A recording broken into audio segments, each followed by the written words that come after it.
Bismillahirrahmanirrahim. Alhamdulillahirabbil alamin. Wassalatu wassalamu ala asyrafil anbiya'i wal mursalin Sayyidina Muhammadin wa ala alihi wa sahbihi ajma'in. Alhamdulillah, para jemaah dirahmati Allah Subhanahu wa taala. Pertama dan utama sekali kita memanjatkan kesyukuran kita kepada Allah dapat kita meneruskan pengajian kita pada hari ini. Dan insya-Allah taala kita berdoa kepada Allah, mudah-mudahan Allah menjadikan pengajian ini sebab pengampunan bagi segala dosa dan Allah mengabulkan segala hajat, dan mudah-mudahan Allah selamatkan kita daripada segala bala, daripada segala bencana di dunia dan akhirat. Amin ya rabbal alamin. Jadi insya-Allah kita akan kembali ini melihat kepada kitab Bulughul Maram karangan Al-Imam Ibn Hajar Al-Asqalani, dan kita masih berada dalam bab Salatul Khauf. Jadi sebagai rumusan atas apa yang kita telah membicarakan, Al-Imam Ibn Hajar menukilkan hadis-hadis berkenaan dengan Nabi SAW melakukan salatul khauf dalam peperangan. Jadi dia terbagi kepada dua bahagian. Bahagian yang pertama adalah kalau sekiranya musuh bukan pada arah kiblat, maka Nabi SAW membagikan jamaah kepada dua bahagian. Satu bahagian melakukan salat bersamanya, dan satu bahagian melihat kepada musuh. Dan apabila dia melakukan rakaat yang pertama naik berrakaat yang kedua, maka jemaah yang pertama tadi mereka menghabiskan salat mereka dan salam. Dan selepas itu golongan ini yang kedua yang menjaga musuh akan masuk bersama dalam salat. Jadi golongan yang pertama akan menjaga musuh, golongan ini yang kedua akan masuk ini ke dalam salat bersama Nabi SAW pada rakaat ini yang kedua. Maka mereka akan melangsungkan rakaat ini yang kedua, dan yang ini akan salam ini bersama Nabi SAW. Jadi ini adalah cara yang pertama yang dilaksanakan salatul khauf. Ini adalah apabila musuh bukan pada arah kiblat. Manakala kalau sekiranya musuh ini pada arah kiblat, maka cara yang disebutkan agak berbeza sedikit, yang mana kesemua jemaah melakukan takbir bersama Nabi. Akan tetapi apabila Nabi SAW sebagai imam dia melakukan sujud, maka jemaah terbagi kepada dua bahagian. Bahagian yang pertama sujud bersama Nabi SAW, bahagian yang kedua tidak melakukan sujud. Jadi apabila bahagian yang pertama bersama imam bangun pada rakaat yang kedua, baru bahagian yang kedua melakukan sujud. Jadi daripada hikmahnya adalah supaya mereka dapat lihat kepada musuh. Ini adalah dalam keadaan yang mana musuh pada arah kiblat. Jadi mereka sedang menghadap kepada musuh. Dan daripada hikmah ni adalah kalau sekiranya kesemua mereka melakukan sujud, maka tidak ada orang yang melihat kepada musuh. Dan ini mungkin daripada sebab musuh akan serbu orang Islam apabila mereka berada dalam keadaan sujud.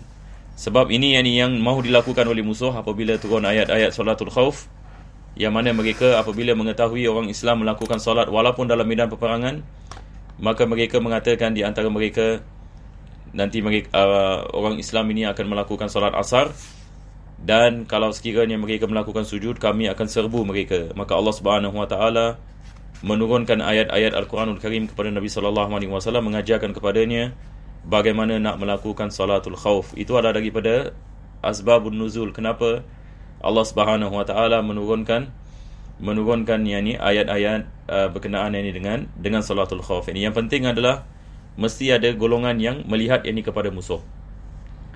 Sebab musuh mahu mencari jalan untuk menghapuskan umat Islam, orang Islam sedang dalam medan peperangan, kalau sekiranya mereka mampu melakukan sedemikian. Jadi ini apa yang kita telah membicarakan pada kali yang lepas. Sekarang kita lihat kepada hadis 479. Penulis ini mengatakan walin Nasa'i min wajhin akhar an Jabirin anna Nabiy sallallahu alaihi wasallam shalla bi ta'ifatin min ashabihi rak'atain thumma sallama thumma shalla bi akharina aidan rak'atain thumma sallam. Hadis ini diriwayatkan oleh Al-Imam Nasa'i daripada Jabir radhiyallahu an, dan beliau mengatakan bahawasanya Nabi SAW melakukan salat dengan jemaah yang pertama 2 rakaat, dan dengan jamaah yang kedua 2 rakaat. Dan ini adalah riwayat yang berbeza, maknanya berbeza. Yang ini maksudnya di sini adalah Nabi SAW melakukan solat 2 kali. Nabi SAW ini melakukan solat ini fardu 2 kali. Yang ini kali yang pertama bersama jemaah yang pertama, kali yang kedua bersama jemaah yang kedua. Dan ini juga kita telah membicarakan para sahabat Nabi SAW, mereka sangat menghargai melakukan solat bersama Nabi SAW, dan Nabi mengetahui perkara ini, maka dia melakukan solat ini bersama mereka. Kalau tak, ini boleh saja golongan yang pertama melakukan solat sendirian, golongan yang kedua melakukan solat sendirian. Tetapi disebabkan cinta mereka kepada Nabi SAW, maka mereka mahu melakukan solat jamaah bersama Nabi SAW. Maka hadis ini Nasa'i menerangkan yang bahawasanya Nabi SAW yang ini dia melakukan salat ini 2 kali. Maka di sini ulama kita mengatakan dibolehkan seseorang melakukan salat fardu 2 kali. Maka yang kedua dikirakan sebagai sunat baginya. Yang kedua dikirakan sebagai sunat ini baginya. Seperti mana kalau sekiranya seseorang itu dia melakukan salat jamaah di rumahnya, dan selepas itu dia datang masjid dan dia mendapati ada jamaah di masjid, maka disunatkan dia melakukan salat di masjid walaupun dia telah melakukan salat di rumahnya. Maka yang kedua ini dikirakan ini sebagai sunnah. Tidak ada masalah yang ini di dalamnya. Dan hadis ini An-Nasa'i merupakan ini hadis ini yang sahih. Dan ini juga diriwayatkan oleh Al-Imam Syafi'i dalam kitab Musnadnya dan Ibn Khuzaimah. Sekarang insya-Allah yang ini kita pergi yang ini kepada hadis ini yang seterusnya. Hadis ini 480. Penulis ini mengatakan wa misluhu, dan begitu kandungannya, tapi diriwayatkan oleh li Abi Daud, diriwayatkan oleh Imam Abu Daud an Abi Bakrah. Jadi kita ada 2 riwayat di sini. Kita ada riwayat Jabir dan juga kita ada riwayat Abu Bakrah. Dan riwayat Abu Bakrah juga yang ini dia merupakan yang ini riwayat ini yang sahih, yang dikeluarkan yang ini oleh Abdul Razak dan juga Al-Imam Ahmad bin Hanbal. Seterusnya pada hadis 481, penulis ini mengatakan wa an Hudzaifah radhiyallahu anhu anna an-nabiy sallallahu alaihi wasallam shalla fil khawfi biha ula'i rak'atan wa haula'i rak'atan wa lam yaqdu, rawahu Ahmad wa Abu Dawud wa Nasa'i wa sahahu Ibn Hibban. Daripada Hudzaifah, beliau mengatakan bahawasanya Nabi sallallahu alaihi wasallam yakni dia melakukan salatul khauf dengan satu golongan 1 rakaat, dengan satu golongan yang lain 1 rakaat. Ini seperti mana kita mengatakan sebelum ini, kalau sekiranya yakni musuh bukan pada arah kiblat, maka Nabi SAW melakukan salat pada rakaat yang pertama bersama jemaah yang pertama, dan apabila dia naik pada rakaat yang kedua, maka jemaah yang kedua ini dia melakukan salat sendirian, dan mereka akan memberikan salam, dan selepas itu masuk jemaah yang kedua dan melakukan salat bersama Nabi SAW, dan mereka melakukan ini salat 1 rakaat bersama Nabi SAW, dan mereka salam ini bersama Nabi SAW. Jadi Nabi SAW melakukan 1 rakaat bersama golongan yang pertama, 1 rakaat bersama golongan yang kedua. Jadi ini seperti mana yang kita telah sebutkan. Maka dia ada kait mengait ini dengan riwayat ini. Dan seperti mana juga penulis ini mengatakan wa misluhu inda Ibn Khuzaimah an Ibn Abbas, kita ada riwayat Ibn Abbas yang serupa dengannya, maknanya sama yang ini dengan apa yang disebutkan ini pada riwayat yang ini di atas. Maka ini tidak perlu untuk saya nak mensyarah ini panjang, sebab banyak perkara-perkara seperti ini semua sudah disebutkan. Jadi insya-Allah kita teruskan. Pada hadis ini yang seterusnya, penulis ini mengatakan wa an Ibnu Umar radhiyallahu anhuma qala Rasulullah sallallahu alaihi wasallam salatul khawfi raka'atun ala ayyi wajhin kan, rawahu al-Bazzar bi isnadin da'if. Maka Imam Ibn Hajar dia meriwayatkan ini hadis ini daripada Abdullah bin Umar radhiyallahu an, dan ini dikeluarkan oleh Al-Imam Al-Bazzar dengan sanad yang lemah. Kenapa yang sanad ni lemah? Disebabkan salah satu daripada perawinya namanya Abdul Hamid As-Sirri. Maka Abdul Hamid As-Sirri ini merupakan ini perawi yang lemah. Dan seperti mana kita mengetahui, hadis yang lemah ini, kalau sekiranya salah seorang daripada perawi itu dikirakan sebagai perawi yang lemah, maka hadis itu ini dikirakan ini sebagai hadis ini yang lemah. Maka ulama kita mensyarahkan hadis ni, apa maksud salatul khauf ini raka'ah? Pada zahirnya maksudnya salat ini khauf ini dia 1 rakaat. Pada hakikatnya dalam Islam tidak ada salat ini 1 rakaat melainkan salat witir. Berkenaan dengan salatul khauf, apa yang kita boleh faham daripada maknanya adalah yakni melakukan salat yakni satu rakaat yakni bersama imam, seperti mana kita mengatakan sebelum ini. Jadi kita melakukan satu rakaat bersama imam dan satu rakaat sendirian. Satu rakaat ini bersama imam dan satu rakaat ini sendirian. Solat walau macam mana sekalipun, kalau sekiranya dikasarkan dia dua rakaat, dia tidak akan menjadi yakni satu rakaat. Maka hadis ini hadis yang lemah, akan tetapi ulama kita yakni mereka mensyarahkan akan kemungkinan ini apa yang ini dimaksudkan daripada yakni hadis tersebut.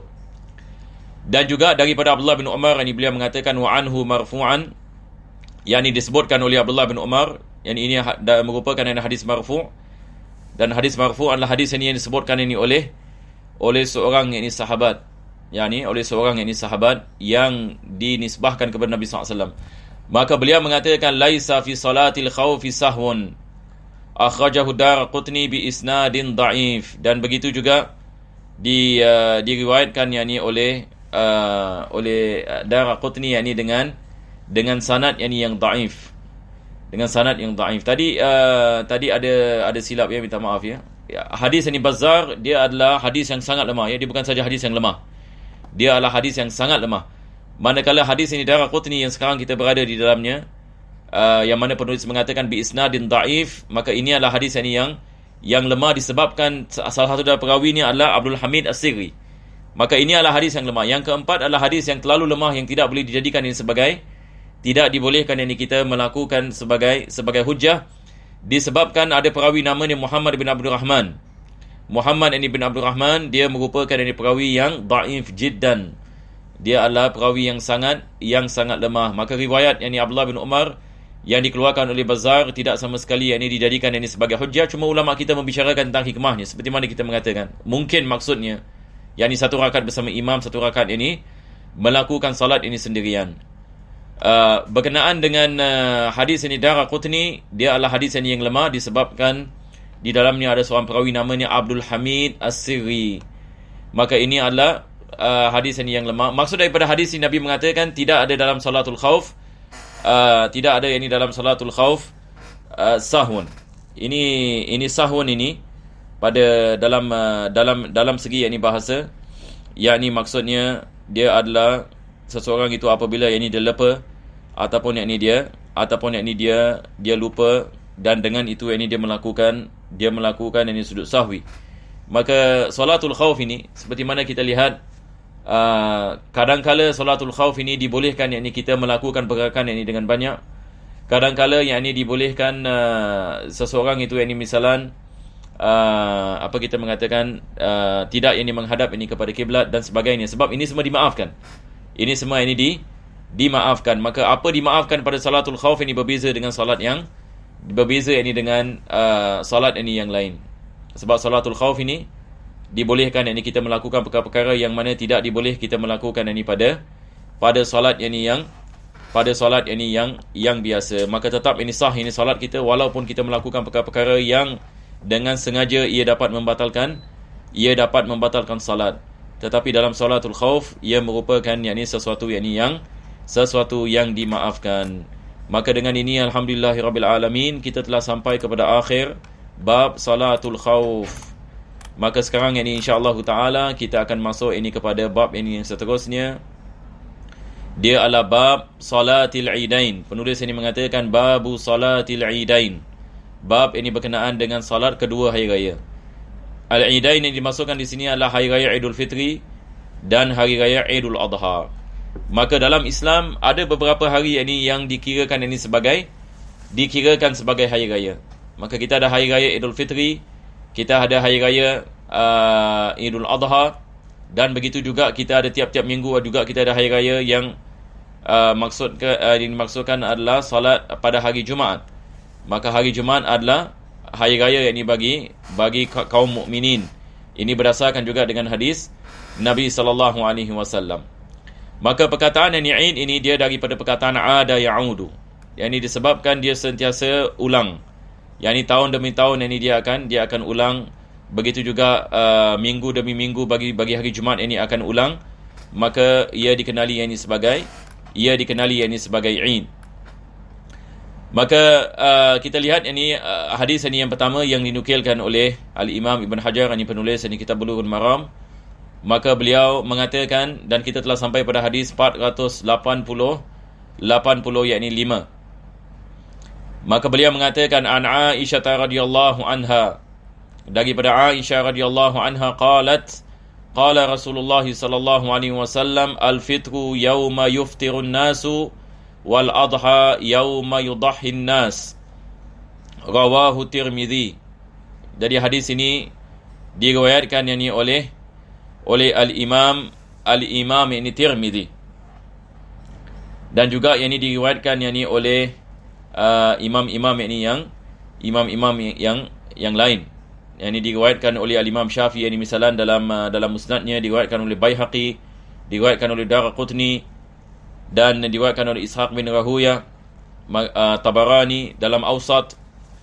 Maka hadis ini merupakan daripada hadis yang masyhur ini, daripada hadis ini yang terkenal. Dan ini kita lihat Ibn Hajar ini biasa kalau dia tulis hadis pada awal bab, dia merupakan hadis ini yang paling sahih. Hadis ini yang paling kuat ini biasanya dikedepankan ini pada awal bab. Ini adalah daripada cara penulis. Begitu juga Imam Bukhari misalan dalam kitabnya Sahih Bukhari, dan ramai muhadis-muhadis yang lain yang ikut ini cara mereka. Jadi itu sebab kita harus sentiasa mementingkan hadis-hadis ini yang pertama disebutkan dalam bab. Maka hadis ini diriwayatkan oleh Aisyah radhiyallahu anha, beliau mengatakan qala Rasulullah sallallahu alaihi wasallam, bahwasanya Nabi sallallahu alaihi wasallam ini bersabda al-fitru yauma yuftirun nas, yakni Idul Fitri. Kenapa yakni ia dikenali sebagai Idul Fitri? Maka di sini Nabi sallallahu alaihi wasallam ini mengajarkan kepada kita kaitannya. Idul Fitri yakni disebabkan yuftirun nas, hari yang mana manusia tidak berpuasa. Hari yang mana manusia makan dan minum. Ini yang dimaksudkan dengan fitr. Maka Idul Fitri disebabkan Idul Fitri ini dia ada kena-mengena dengan Ramadan. Yani kita tidak akan ada Idul Fitri tanpa ada Ramadan. Dan Ramadan diwajibkan kita berpuasa, meninggalkan makan dan minum, meninggalkan syahwat. Maka apabila datang hari raya Idul Fitri, maka ini adalah hari raya untuk makan dan minum, dan kita merasa gembira atas nikmat dan rahmat Allah Subhanahu Wa Taala yang Allah telah memberikan kepada kita dengan nikmat Islam dan iman, dan dapat kita melaksanakan perintahnya, dapat kita menjalankan puasa, dapat kita menjalankan Qiyamul Lail dan Lailatul Qadar, dan semua nikmat-nikmat yang Allah memberikan kepada kita.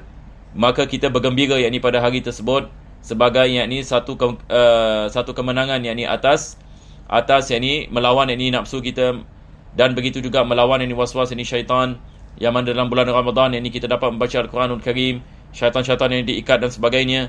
Maka pintu-pintu syurga ini dibuka, pintu-pintu neraka ditutup, dan Allah ini menggandakan pahala. Maka kita bergembira pada hari raya disebabkan iman dan Islam ini, bukan sebab ini pakaian yang baru, bukan disebabkan kita mengatakan kita bergembira disebabkan dengan benda-benda keduniaan, tetapi kita bergembira disebabkan iman dan takwa. Dan begitu juga dengan kita bergembira dengan keampunan insya-Allah yang kita harapkan daripada Allah Subhanahu Wa Taala pada hari raya, yang mana kita ada hadis Nabi sallallahu alaihi wasallam. Nabi mengatakan man shama Ramadan imanan wa ihtisaban ghufira lahu ma taqaddama min dhanbihi. Dan ada hadis yang lain Nabi mengatakan seperti mana kawaladathu ummuh, seorang bayi keluar daripada perut ibunya, semua dosanya diampunkan oleh Allah. Maka hari raya diharamkan kita berpuasa. Tidak dibolehkan bagi seseorang itu untuk berpuasa pada hari Idul Fitri.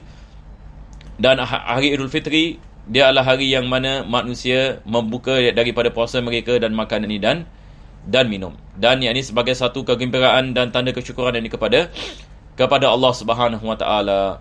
Maka Nabi mengatakan al-fitru yauma yuftirun nas wal adha yauma yudahhin nas. Manakala Idul Adha dia adalah hari yang mana manusia melakukan tadhiyah, pengorbanan. Yakni manusia berkorban dengan menyembelih kambing ataupun lembu ataupun unta.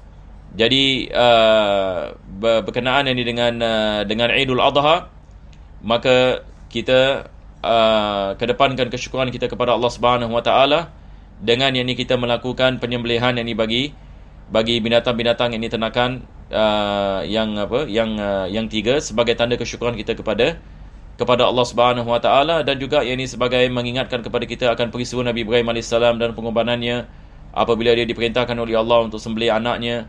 Maka disebabkan kesinambungan ini, maka kita umat Nabi SAW diingatkan akan kisah Nabi Ibrahim AS untuk mengikuti Nabi Ibrahim AS dalam keimanannya dan keyakinannya kepada Allah dan pengorbanannya, dan begitu juga Nabi SAW. Maka begitu juga memberikan kepada fakir dan miskin daripada daging korban, dan melakukan silaturahim, dan sama juga ini bergembira atas nikmat ini Allah, atas nikmat Islam dan iman, dan mengingatkan kepada kita akan kepentingan untuk kita berkorban bagi agama Allah Subhanahu Wa Taala. Maka semua ini hari raya dalam Islam, masya-Allah, ini dia mengandungi makna-makna yang sangat besar, makna-makna yang ada kait-mengait dengan pengorbanan para nabi dan rasul, dan begitu juga apa yang disebutkan oleh Allah Subhanahu Wa Taala dalam Al-Quranul Karim, dan pengajaran-pengajaran daripada Nabi sallallahu alaihi wasallam. Maka ini semua dapat ini mendekatkan diri kita kepada Allah Subhanahu Wa Taala sambil kita bergembira ini pada hari raya, pada hari Idul Fitri ataupun ini pada hari raya Idul Adha. Mudah-mudahan Allah Subhanahu Wa Taala menambahkan bagi kita semua insya-Allah taufik dan hidayah, dan menjadikan kita di antara mereka-mereka bertakwa, dan menghidupkan hati-hati kita dengan iman dan yakin. Dan mudah-mudahan Allah Subhanahu Wa Taala membukakan kita kefahaman dalam agama, dan matikan kita semua insya-Allah taala dalam husnul khatimah. Amin ya rabbal alamin. Wa sallallahu ala sayyidina Muhammadin wa ala alihi wa sahbihi wasallam. Alhamdulillahirabbil alamin.